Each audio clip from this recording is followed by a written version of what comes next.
Hello मेरे प्यारे students. आज की क्लास स्टार्ट होने से पहले मैं आप लोगों को पिछली जितनी क्लासेस हुआ है, प्रकाश से रिलेटेड जो भी क्लासेस हुआ है, मैं उसका पूरा का पूरा रिवीजन करा देना चाहता हूँ। सो आप लोग इस रिवीजन में बने रहें, आप इसको स्किप नहीं करें। मैं जो जो क्वेश्चन पूछूंगा उसका बढ़िया से इसका आंसर देना। तो चलिए मैं आपको रिवीजन करा देना चाहता हूँ, हर एक क्वेश्चन का जवाब दीजिएगा। तो चलिए स्टार्ट करते हैं। चलो समझना आप बढ़िया से, आज का क्लास स्टार्ट कर रहे हैं, समझना। बताओ तो भौतिकी क्या है, थोड़ा रिवीजन करा देते हैं पीछे का। तो थोड़ा बताना कि भौतिकी क्या है, बताओ तो।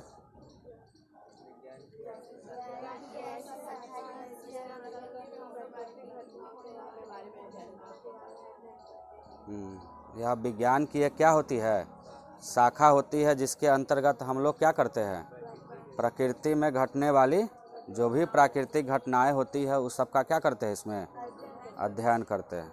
समझ में आ गया। अब बताओ तो विज्ञान के मुख्य कितनी शाखाएं हैं? दो। कौन कौन है बताओ तो। भौतिकी विज्ञान और जीव विज्ञान। भौतिकी विज्ञान का संबंध किससे है? निर्जीव पदार्थों से। और जीव विज्ञान का संबंध किससे है? तो अब बताओ तो फादर ऑफ फिजिक्स किसे कहा जाता है? न्यूटन।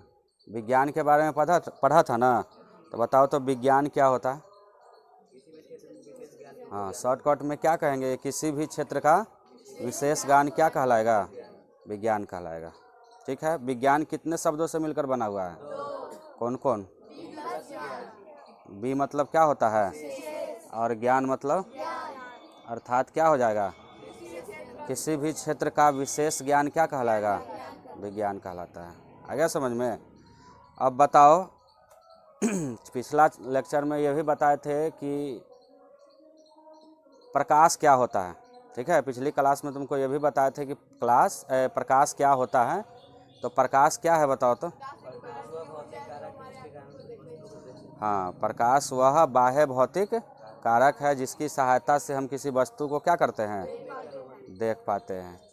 कई वो परिभाषा इसमें दिए कि प्रकाश एक ऊर्जा का क्या है, रूप है, जो हमारे आँखों को देखने की क्या देती है, क्षमता देती है। तो ये सब बताओ तो। अंधेरे कोठरी में रखी वस्तु बत्ती जलती ही हमें दिखाई देने लगती है, क्यों? सही है। किसके कारण दिखाई देने लगती है? प्रकाश के कारण, प्रकाश की उपस्थिति के कारण। ठीक है। प्रकाश का गुण भी बताए थे तुम लोगों के कि प्रकाश का क्या क्या गुण होता है। तो बताओ तो प्रकाश किस रेखा में गुजरती है?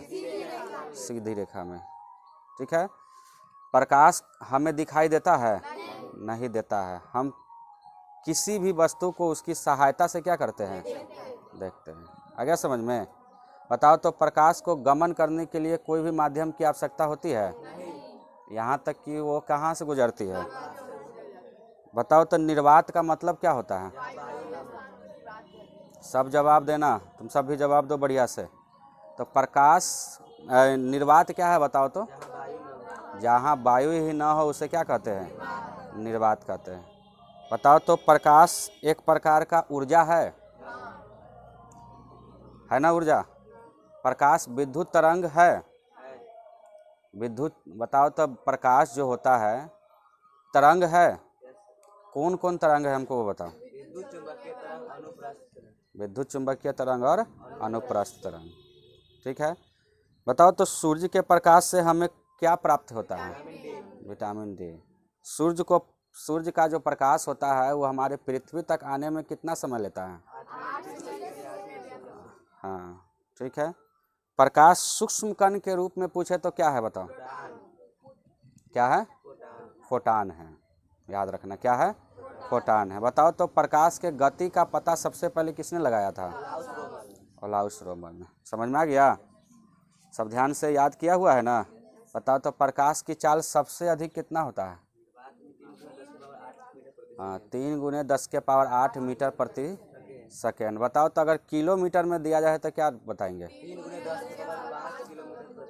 3 गुने 10 के पावर 5 किलोमीटर प्रति सेकेंड। आ गया समझ में? प्रकाश की चाल भिन्न भिन्न माध्यमों में भिन्न भिन्न होती है या एक ही होती है? हाँ, विभिन्न माध्यमों में अगर चले तो भिन्न भिन्न होती है। ठीक है। अब हम बताए थे एक टॉपिक अपना से बताए थे कि पदार्थ की अवस्था, उसमें हम तुमको बताए थे, ऐसे बताओ तो पदार्थ की कितनी अवस्था है? 5 अवस्था है। लेकिन हम मुख्य रूप से समझे तो कितनी अवस्था है? 3 अवस्था है। कौन कौन? ठोस, द्रव और गैस। अगर प्रकाश की गति का पता लगाना है कि किसमें कितना के स्पीड है तो बताओ तो ठोस, द्रव, गैस में सबसे ज़्यादा किसमें गति करती है? गैस में। और सबसे कम किसमें?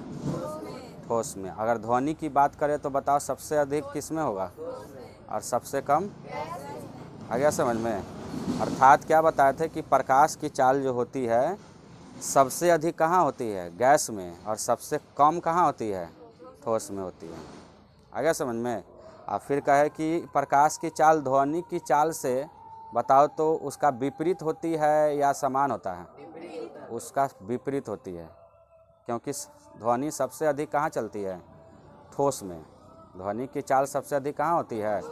ठोस में होती है। बताओ तो हम एक मैथ भी बताए थे इसमें।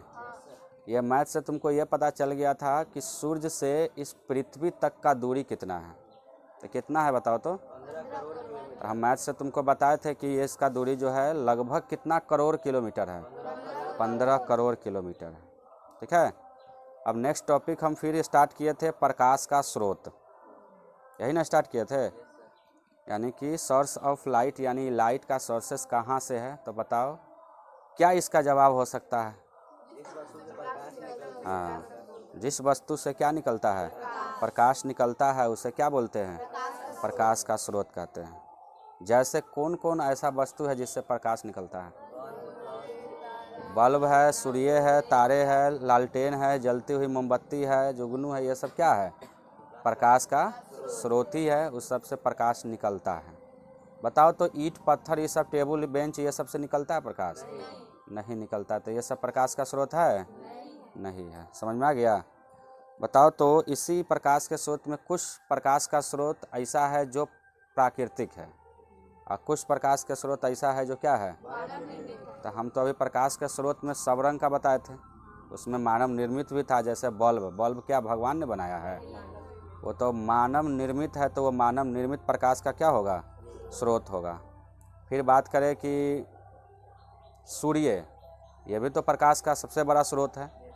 ये क्या है बताइए तो ये है, सूर्य जो है प्राकृतिक स्रोत है समझ में? तो कहने का एक ही मतलब हुआ कि प्रकाश का स्रोत कितने प्रकार के होते हैं? 2 प्रकार के होते हैं। कौन कौन होते हैं बताओ तो? हाँ, प्राकृतिक प्रकाश का स्रोत और मानव निर्मित प्रकाश का स्रोत। कुछ प्राकृतिक प्रकाश का स्रोत का उदाहरण बताओ तो क्या क्या होगा? हाँ, सूर्य, चंद्रमा होगा बताओ तो इसमें? नहीं, चंद्रमा पता है ना, उसमें अपना प्रकाश नहीं होता है। तो सूर्य, तारे, जुगनू, ये सब जो है क्या है? प्राकृतिक स्रोत है। इसमें से बताओ सबसे बड़ा प्राकृतिक स्रोत कौन है? सूर्य। ध्यान में रहेगा ना? अब है मानव निर्मित भी बताए थे। बताओ तो मानव निर्मित प्रकाश का स्रोत क्या है? ठीक ना? बिजली का जलती हुई, चाहे जलता हुआ बल्ब है, ट्यूबलाइट है, मोमबत्ती है, लालटेन है, ये सब क्या है? मानव के द्वारा किया गया वर्क है इसमें। तो ये मानव प्रकाश का स्रोत होगा, यानी कि कहने का मतलब हुआ मानव निर्मित प्रकाश का स्रोत हुआ। आ गया समझ में? फिर हम कहे थे कि कुछ ऐसा एनर्जी होता है जो दूसरे में कन्वर्ट भी होता है, परिवर्तन किया जाता है। जैसे हम बात करें बल्ब का, तो यही बल्ब जल रहा है, तो बताओ जल रहा है तो इसमें सबसे पहले क्या दिया होगा? विद्युत ऊर्जा दिया होगा। वो किस ऊर्जा में कन्वर्ट हो गया? प्रकाश ऊर्जा में बदल गया। ठीक है। मोमबत्ती है, उसमें सबसे पहले कौन ऊर्जा रहा होगा? रासायनिक ऊर्जा से वो बना था, और जैसे ही उसको हम जलाए तो किस ऊर्जा में चेंज हो गया? प्रकाश ऊर्जा। गर्मी भी पैदा करती है तो उसमें ऊर्जा भी बोल देंगे। मोटर है, मोटर तुम लोगों के घर में ही रहता है। बताओ सबसे पहले मोटर में क्या करते हो? कि उसमें करंट देते हैं, तभी वह रोटेट करता है, तभी वह यांत्रिक ऊर्जा में बदलता है, यानी गोल गोल घूमता है। तो बताओ तो सबसे पहले उसमें क्या होगा? तो विद्युत ऊर्जा से किस ऊर्जा में बदल गया? बताओ तो सूर्य में भी ऐसा है सूर्य में भी सबसे पहले उसमें ऑलरेडी कौन सी ऊर्जा है? सबसे पहले नाभिकीय ऊर्जा है। अब उस किस ऊर्जा में बदल जा रहा है? वो भी प्रकाश दे रही है, तो प्रकाश ऊर्जा में बदल रहा है। आ गया समझ में? यही सबको पढ़े थे तो हम बताए थे कि एक क्वेश्चन भी एग्जाम में इसी से पूछा है 2 नंबर में, कि प्रकाश का स्रोत क्या है या कितने प्रकार के होते हैं। तो बताओ तो प्रकाश के स्रोत का क्या परिभाषा हो सकता है? हाँ, जिस वस्तु से प्रकाश निकलती है उस वस्तु को प्रकाश का क्या कहते हैं? और कुछ एग्जाम्पल बोल देंगे, जैसे सूर्य है, बल्ब है, तारे हैं, ये सब हम बोल देंगे। फिर कहेंगे प्रकाश का स्रोत कितने प्रकार के होते हैं? 2 प्रकार के होते हैं। कौन कौन होते हैं? हाँ, प्राकृतिक प्रकाश का स्रोत है और मानव निर्मित प्रकाश स्रोत है। आ गया समझ में? अब है प्रकाश उत्सर्जन के भी आधार पर हम वस्तु के प्रकार किए थे, उसको बांटे थे। बताओ तो कौन कौन था उसमें? प्रदीप्त था, क्या था? प्रदीप्त था, दीप्तिमान था और आत्मदीप्त था। यानी इंग्लिश में समझोगे तो सेल्फ मतलब स्वयं। बताओ इसमें किसी की ज़रूरत पड़ता है? नहीं। तो बताओ इसका परिभाषा क्या होगा? हाँ, वे पदार्थ जो स्वयं प्रकाश उत्सर्जित करते हैं उसे प्रदीप्त या दीप्तिमान या आत्मदीप्त पदार्थ कहते हैं। जो दिया रहेगा उससे हम अपना लास्ट में परिभाषा को जोड़ देंगे। ठीक है, जैसे क्या है बताओ तो? सूर्य, तारे, जुगनू, दीपक, बिजली का जलता बल्ब, जलती मोमबत्ती, ये सब हो गया। ठीक है, ये सब में अपना प्रकाश होता है। अब है अदीप्त या प्रदीप्त या अदीप्तिमान जो होता है, उसमें क्या बताए थे कि वे पदार्थ जो स्वयं प्रकाश उत्सर्जित नहीं करते हैं, लेकिन प्रकाश की उपस्थिति में वो क्या करते हैं? दिखाई देते हैं। तो बताओ ऐसा कौन सब है? चंद्रमा, वो प्रकाश की उपस्थिति में दिखाई पड़ता है। ठीक है, याद रखना, चंद्रमा जो है अदीप्त पदार्थ है। बताओ तो पत्थर है, ईंट है, ये सब बताओ तभी इसमें होगा कि नहीं? टेबल है, बेंच है, ये सब बताओ ये क्या किस में होगा? अदीप्त में होगा या प्रदीप्त में होगा? अदीप्त में होगा, क्योंकि ये सब में प्रकाश नहीं होता है। प्रकाश की उपस्थिति में ये सब क्या करने लगते हैं? दिखाई देने लगते हैं। समझ में आ गया? चलो अब फिर नेक्स्ट पॉइंट क्या बताए थे तुम लोगों को? किरण के बारे में भी पढ़ाए थे कि किरण यानी रे क्या है? तब प्रकाश के गमन पथ की दिशा को क्या कहते हैं? प्रकाश जिस पथ में गमन कर रही है उसी को क्या बोलते हैं? किरण कहते हैं।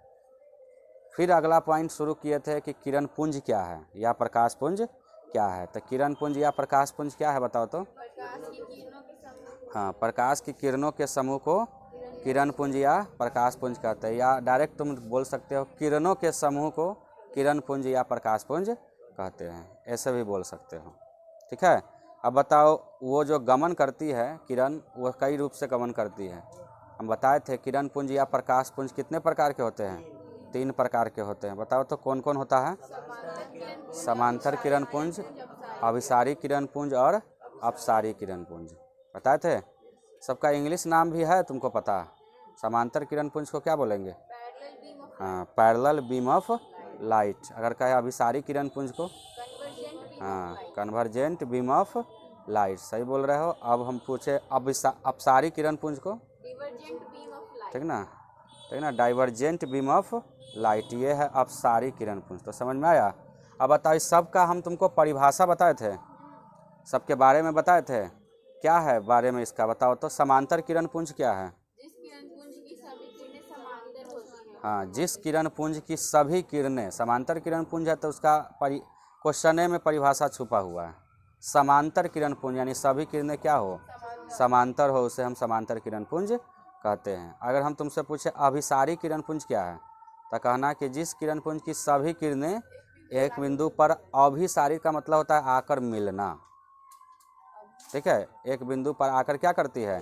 मिलती है, उसे अभिसारी किरण पुंज कहते हैं। इसे संतृप्त किरण पुंज भी कहते हैं। समझ में आया?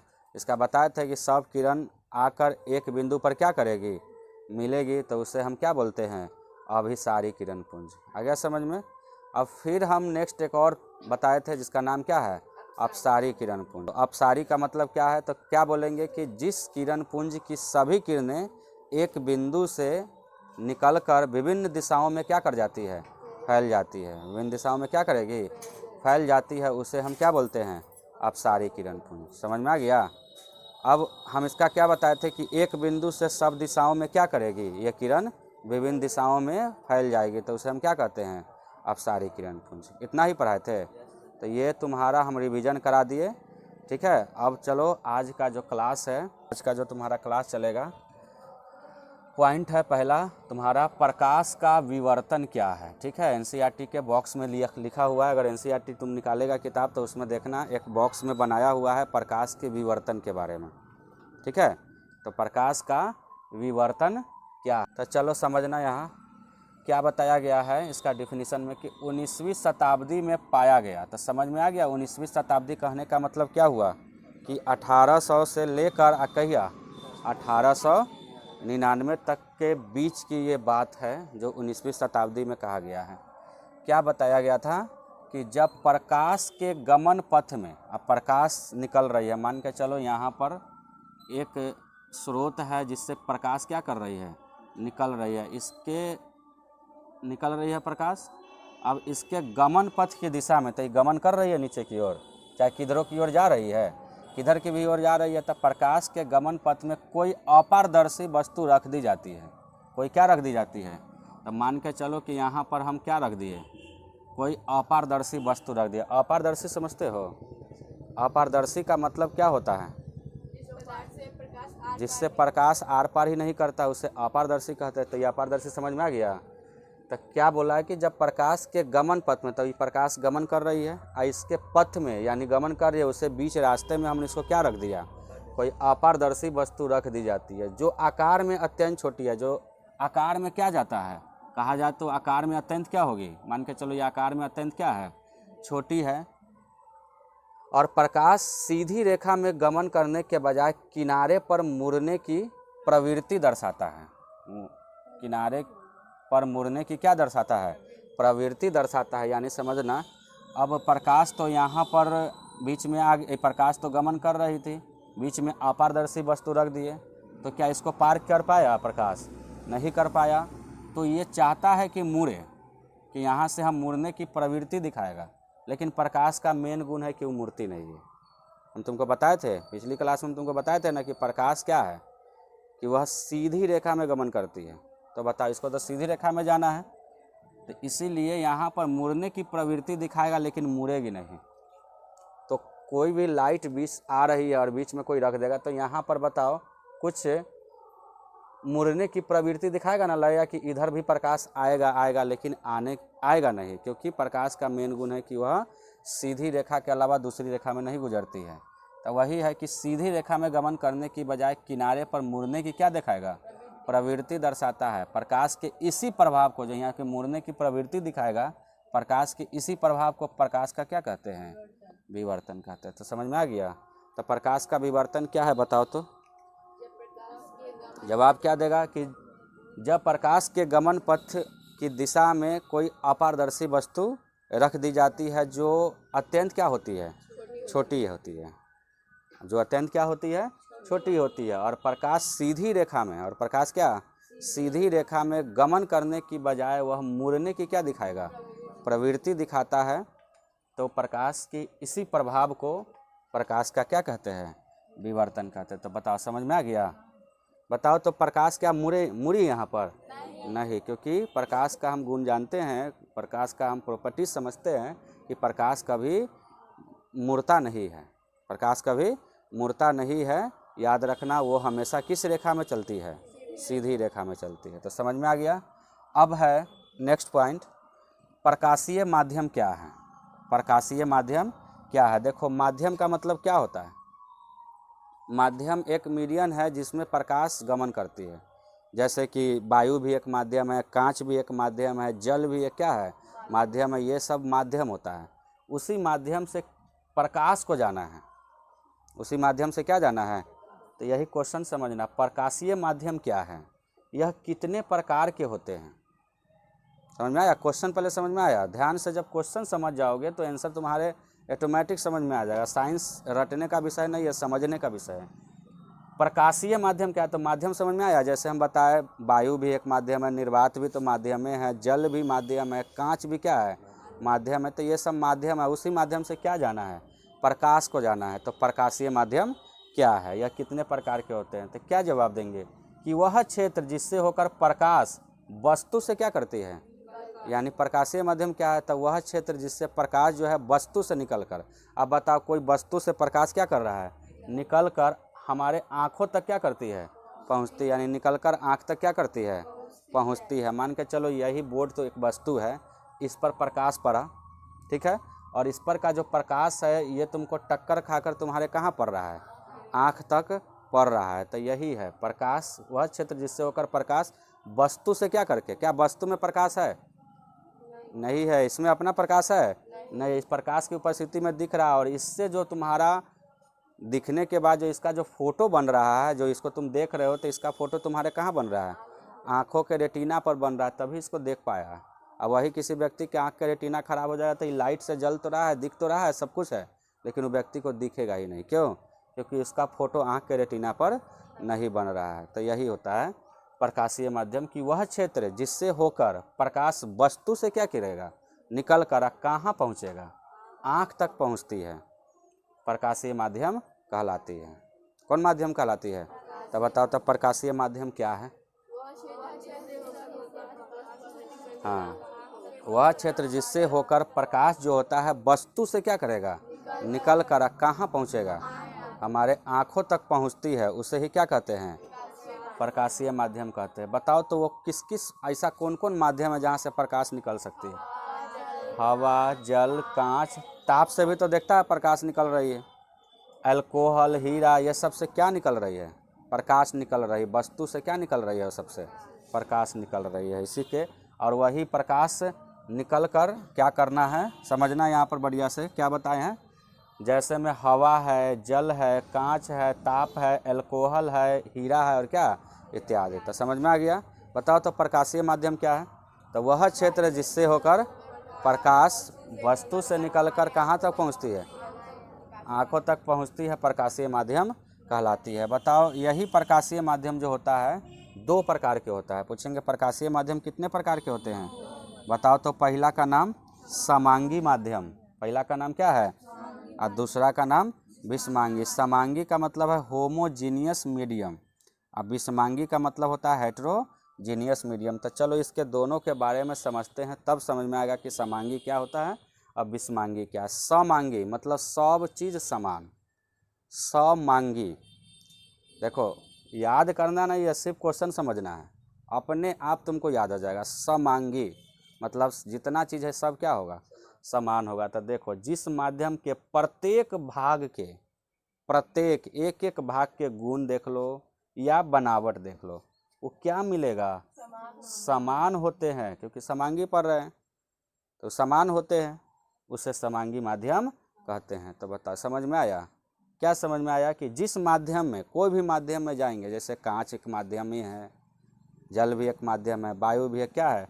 माध्यम में है। तो कोई भी माध्यम में जाएंगे उस प्रत्येक भाग के क्या मिलेगा? गुण और बनावट ये क्या मिलेगा? समान होते हैं, उसे हम क्या कहते हैं? समांगी माध्यम कहते हैं। जैसे जल और क्या? कांच। जैसे क्या होगा? जल और कांच। तो जल और कांच का में जब चलते हैं, जल और क्या? कांच में जब चलते हैं तो हमको गुण और बनावट दोनों क्या मिलते हैं? समान मिलते हैं। आ गया समझ में? अब है क्या? विषमांगी माध्यम। क्या है? विषमांगी माध्यम। विषमांगी माध्यम को समझना तो इसी का अपोजिट होगा, उल्टा होगा। तो क्या उल्टा होगा? कि जिस माध्यम के प्रत्येक भाग के गुण एवं बनावट क्या होते हैं? असमान होते हैं। इसमें क्या मिलेगा? प्रत्येक भाग के गुण और बनावट क्या मिलेंगे? असमान होते हैं। ध्यान रखना, क्या होते हैं? असमान होते हैं, उसे हम विषमांगी माध्यम कहते हैं। ठीक है। कौन कौन है ऐसा जो विषमांगी माध्यम जिसमें गुण और बनावट समान नहीं होते हैं, असमान होते हैं? तो विभिन्न गर्म एवं ठंडा पानी। तो गर्म और ठंडा पानी के गुण और बनावट दोनों क्या मिलेंगे? असमान मिलेंगे। हवा का मिश्रण, हवा के मिश्रण में भी देखा गया है कि गुण और बनावट समान नहीं मिलते हैं। कैल्साइड, ये सब में भी जो होता है बनावट और गुण जो होता है ये समान नहीं मिलते, क्या मिलते हैं? असमान मिलते हैं। चलो तो ये समझ में आ गया। अब आगे हम बढ़ते हैं समझना प्रकाश गमन तो करती ही है, किस रेखा में गमन करती है? सीधी रेखा में गमन करते हैं। तो प्रकाश के गमन के आधार पर, वो जो प्रकाश गमन कर रही है इसके आधार पर पदार्थ के कितने प्रकार होते हैं? तो कुछ प्रकाश ऐसे गमन करता है कि जहाँ पर कोई वस्तु आ जाए तो उसको आर पार नहीं करेगा।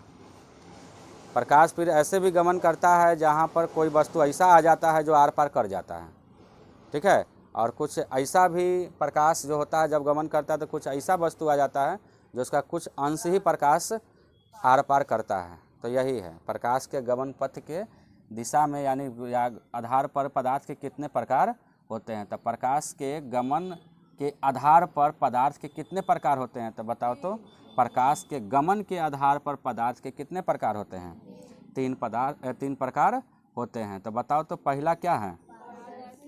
पारदर्शी पदार्थ। पहला क्या है?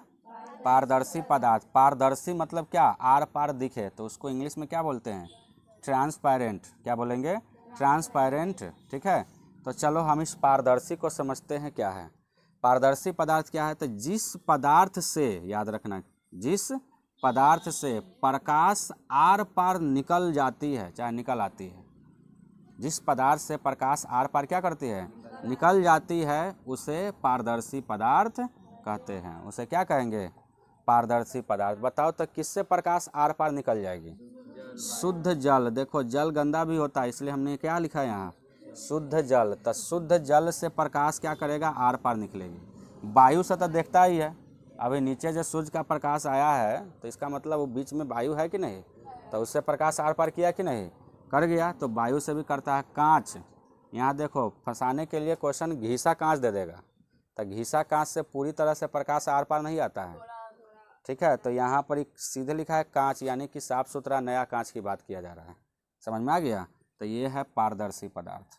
अब इसी के जस्ट उल्टा होता है एक अपारदर्शी, जिसको ओपेक बोलते हैं, अपारदर्शी पदार्थ। अपारदर्शी पदार्थ क्या है? तो जिस पदार्थ से, क्या बोलेंगे, कि जिस पदार्थ से प्रकाश आर पार नहीं होती है, जिस पदार्थ से प्रकाश क्या करेगी? आर पार नहीं होती है, उसे अपारदर्शी पदार्थ कहते हैं। जैसे कि किताब हम तुमको दे देका है कि इतना मोटा किताब है, प्रकाश के गमन पथ के दिशा में रखो, तो क्या वो प्रकाश आर पार करेगा? नहीं। टेबल को रख दोगे तो करेगा? नहीं। लकड़ी को भी हम कोई रख देंगे तो नहीं। पत्थर, दीवार, ईंट, इस सब से प्रकाश आर पार करेगा? नहीं। प्रकाश जो निकल रही है और उसके गमन पथ में हम ऐसा ऐसा वस्तु को रख देंगे तो वो प्रकाश क्या पार कर पाएगा? नहीं कर पाएगा। तो समझेंगे कि ये सब क्या है? अपारदर्शी वस्तु सब है, अपारदर्शी पदार्थ सब है। तो समझ में आ गया? अब है नेक्स्ट है पारभासी। क्या है नेक्स्ट? पारभासी। तो चलो पारभासी को समझते हैं। इसको इंग्लिश में क्या बोलते हैं? ट्रांसलूसेंट कहते हैं। तो पारभासी क्या है? तो पारभासी समझना कि जिन पदार्थों से, इसका क्या डिफिनीशन देंगे, कि जिन पदार्थों से प्रकाश का कुछ अंश ही क्या करेगा? बाहर निकलेगा। यानी जिन पदार्थों से प्रकाश का कुछ क्या अंश ही बाहर निकलेगा। अंश समझते हो ना? कुछ ही अंश निकलेगा, पूरा का पूरा नहीं निकलेगा प्रकाश। अब पूरा का पूरा मतलब ओ पार नहीं निकलेगा और पूरा का पूरा निकल भी न जाएगा, कुछ अंश ही क्या करेगा? निकलेगा प्रकाश। तो उसे हम क्या कहते हैं? पारभासी पदार्थ कहते हैं। समझ में आया इतना? अब इससे तुम्हारा ऑब्जेक्टिव जो है बड़े घुमा के पूछता है। अब बताओ तुम सब कुहासा देखा है? कुहासा, ठंडी के महीना में कुहासा जब लगता है तो बताओ उससे प्रकाश आर पार होता है? पूरी तरह से नहीं होता है, लेकिन कुछ अंश तो होते रहता है। तो देखता है ना, कोई गाड़ी जब आती रहती है कुहासा के टाइम में तो धीरे धीरे चलना शुरू करती है, क्योंकि उसको पूरी तरह से क्लियर दिखते नहीं रहता है। जब नज़दीक आती है तो लगता है कोई मतलब बत्ती जलाते हुए आ रही है, तो थोड़ा कुछ अंश हमको क्या करेगा? दिखाई देगा। तो वही बात है यहाँ पर कि पारभासी पदार्थ क्या होते हैं? तो जिन पदार्थ से होकर प्रकाश क्या करेगा? कुछ अंश ही बाहर निकल पाता है, तो उसे हम पारभासी पदार्थ कहते हैं। जैसे तेल से भीगा कागज़, अगर कोई कागज़ को तुम तेल से भिगा दो और तब उस पर टॉर्च मारना तो देखना कुछ ही अंश उससे आर पार प्रकाश करेगा, पूरा का पूरा नहीं करेगा। फिर अगला है घिसा हुआ कांच। अब कोई अब बताओ, कांच हम यहीं पे बताए थे ना, एक कांच हो इस तो साफ़ सुथरा नया कांच है तो वो पारदर्शी है, लेकिन वो घिस गया कांच तो वो क्या हो जाएगा? अपारदर्शी या पारभासी या पारदर्शी, बताओ तो क्या होगा? वो पारभासी हो जाएगा। ध्यान रखना, यही सब समझना। थीन पेपर, इससे भी प्रकाश पूरा आर पार नहीं करता है। थीन एक पेपर होता है, तो थीन पेपर से भी प्रकाश आर पार नहीं करेगा, कुछ अंश ही क्या करता है, पार करता है। गंदा जल, देख लो जल भी है, तो शुद्ध जल से प्रकाश आर पार करेगा, लेकिन जब गंदा जल हो जाएगा तो उससे प्रकाश पूरी तरह से पार नहीं कर पाता है, कुछ ही अंश कर पाता है। तो समझ जाना पारभासी का उदाहरण है। आँख की पलक, अब तुम भी आँख का पलक ये गिरा लोगे, आँख बंद कर लोगे तो लगेगा कि लाइट जल रहा है, इतना तुमको जरूर आभास होगा। तुम आँख के पलक बंद करके देखो, तुमको पता चलेगा कि इतना दूर में लाइट जल रहा है, ठीक है। और लाइट बंद कर देंगे, सब कहेंगे आँख बंद करो, तो लगेगा कि हमारा अभी लाइट जो है ना नहीं जल रहा है। जैसे ही बत्ती ऑन करेंगे तो तुमको लगेगा कि हाँ लाइट ऑन हो गया है। इसका मतलब होता है पलक से जो है ना कुछ अंश प्रकाश हमारे आँखों तक जाती रहती है। समझ में आ गया? तो यही है आँख की पलक। तो आँख की पलक से तुमको ध्यान रखना कि क्या होती है कि कुछ अंश ही प्रकाश आर पार कर पाती है। फिर है दूध। दूध भी तुम सब तो यूज करता ही है, दूध का। दूध भी तुम सब क्या करते हो, खाते पीते हो, तो तुम सब दूध भी देखना, उससे भी कुछ प्रकाश आर पार क्या करेगा, कर जाएगा, यानी कुछ अंश तक उससे भी प्रकाश आर पार करता है। इसलिए दूध भी क्या होगा, पारभासी होगा। घना धुआं, और तुम सब देखता है कोई भी चीज़ जलाते हो तो उससे धुआं निकलता है, धुआं से भी प्रकाश क्या करेगा, कुछ आर पार करता ही है। पूरी तरह से नहीं करेगा लेकिन कुछ आर पार करेगा, तो समझो ये भी पारभासी हुआ। हल्के बादल, तुम सब देखता है ना, जब बरसात का मौसम आता है तो बादल लगता है, अब उसी से कभी प्रकाश निकलता है तो देखता है बादल छा देता है, तो पूरा अंधकार थोड़ी हो जाता है क्या, कुछ अंश तक प्रकाश आता है, फिर बादल हट जाता है तो फिर पूरा तरह से क्या जाता है, नीचे प्रकाश आ जाता है। तो ये हल्के बादल जो लगता है उसमें भी क्या होता है, तुमको कुछ अंश प्रकाश आता है। फिर कुहासा, जो कुहासा ठंडी के महीना में देखता है, कुहासा के वजह से बहुत सारे गाड़ी जो होता है लेट से चलने लगती है, क्योंकि दिखबे नहीं करता है सामने, एक्सीडेंटल के खतरा होने के चक्कर में वो धीरे धीरे चलती है। तो ये सब कुछ ही इसका अंश प्रकाश क्या करता है इस सबसे। तो ये सब किसका उदाहरण है, पारभासी है। अब है प्रकाश, तुमको पढ़ा रहे थे, प्रकाश टॉपिक ना शुरू था, अभी प्रकाश टॉपिक जो शुरू था, तो ये प्रकाश टॉपिक जो हम तुमको शुरू किए थे उसका ये लास्ट क्वेश्चन अब बच गया। पूरा प्रकाश अब क्या हो गया, ख़त्म हो गया। अब शुरू होगा इसके बाद प्रकाश का परावर्तन। क्या शुरू होगा, प्रकाश का परावर्तन। तो चलो हम समझते हैं प्रकाश का लास्ट टॉपिक। अब तुम सब देखा ही होगा, अभी हम भी पढ़ा रहे हैं तो कुछ कुछ छाया पीछे बनता है, बन रहा है ना। इसका मतलब क्या है कि प्रकाश जो गमन कर रही है, जो प्रकाश ऊपर से आ रही है, इसके सामने हम अपारदर्शी के रूप में क्या हो गए, खड़ा हो गए। तो प्रकाश हमको पार नहीं कर पाया, तो जब पार नहीं कर पाया तो हमारे बगल में, हमारे पीछे क्या बन गया, छाया। हमेशा याद रखना अपोजिट बनता है, प्रकाश इधर होगा तो छाया इधर होगा, अब प्रकाश इधर से आएगा तो छाया फिर क्या होगा, इधर होगा। तो याद रखना ये अपोजिट होता है। तो छाया वही है, इंग्लिश में शैडो कहते हैं। समझना कि जब प्रकाश के गमन पथ पर किसी अपारदर्शी वस्तु को क्या करती है, अब हम भी यहाँ पर खड़े हैं तो देखना कुछ कुछ तुम्हारे यहाँ पर है ना छाया बन रहा है।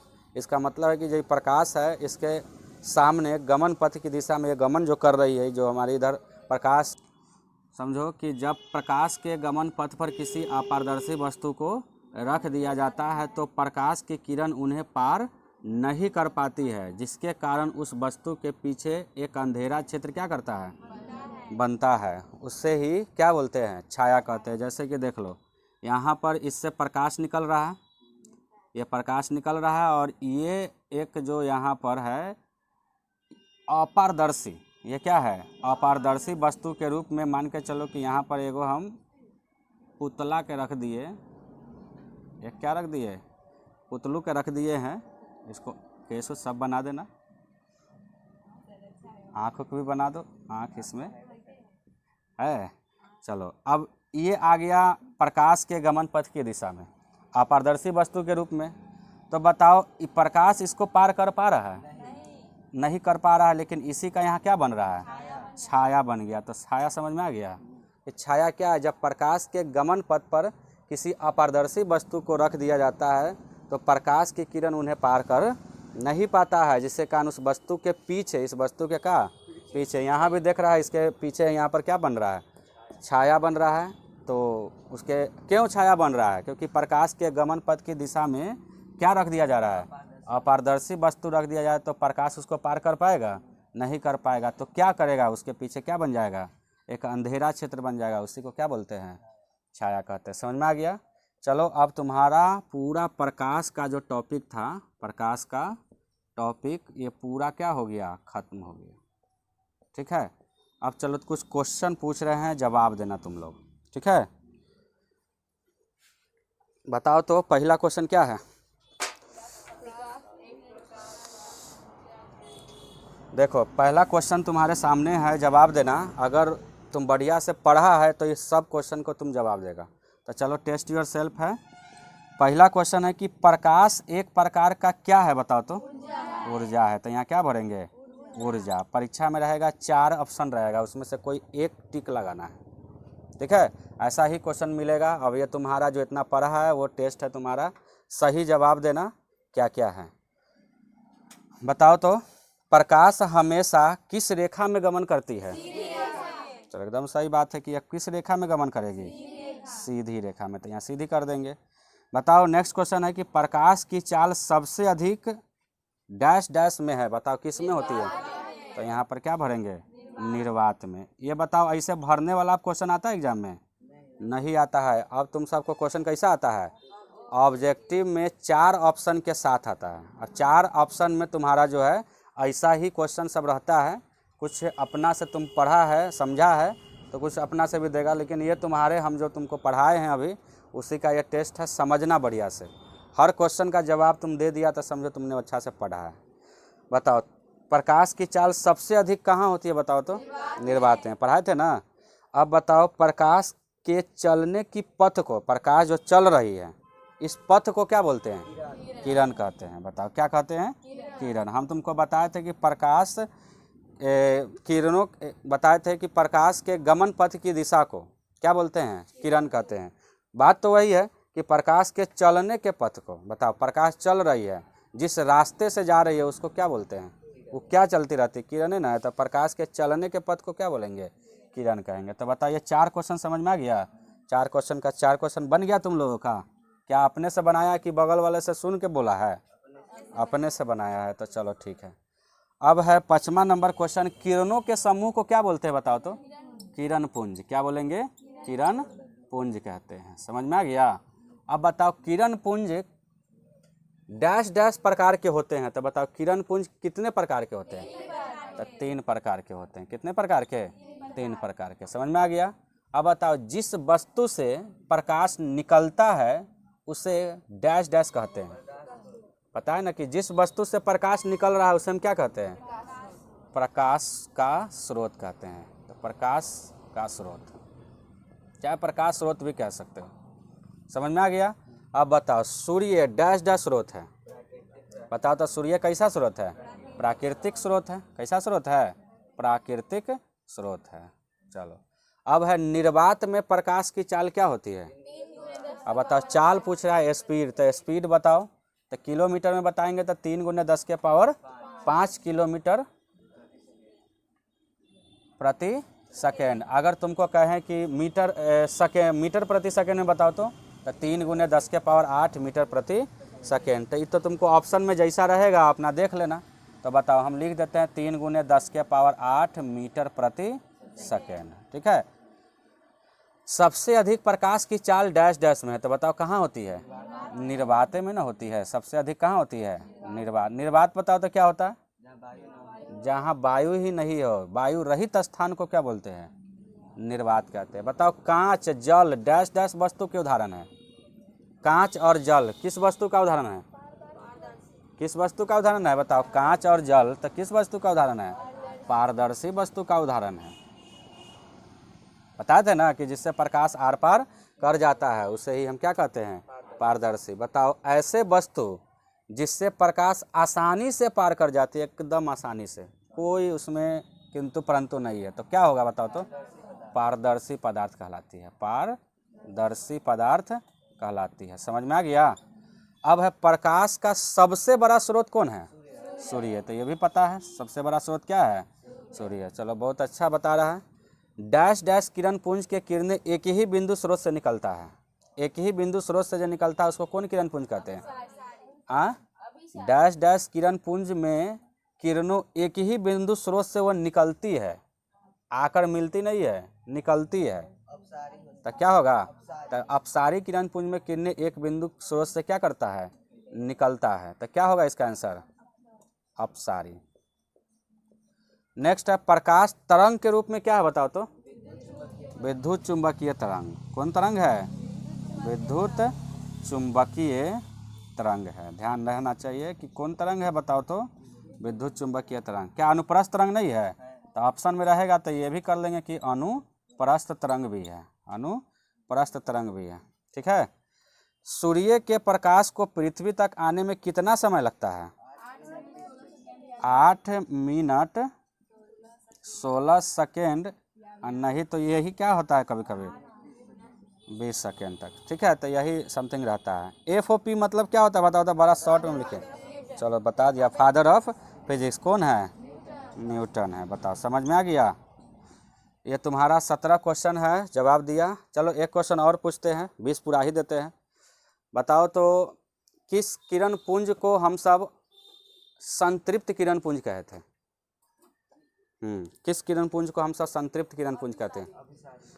अभिसारी। अब बताओ तो किरणों के समूह को क्या कहते हैं? प्रकाश पुंज, किरण पुंज, या दोनों, या इनमें से कोई नहीं? दोनों। किरण पुंज भी कहेंगे और क्या कहेंगे? बताओ तो प्रकाश की चाल विभिन्न माध्यमों में होती है, क्या होती है? अलग अलग भिन्न भिन्न होती है।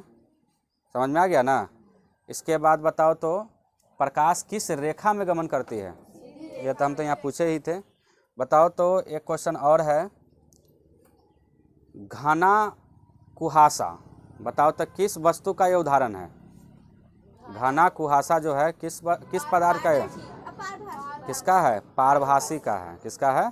पारभासी का है। तो बताओ, समझ में आया इतना? तो तुम्हारा प्रकाश का पूरा टॉपिक खत्म हो गया। ठीक है।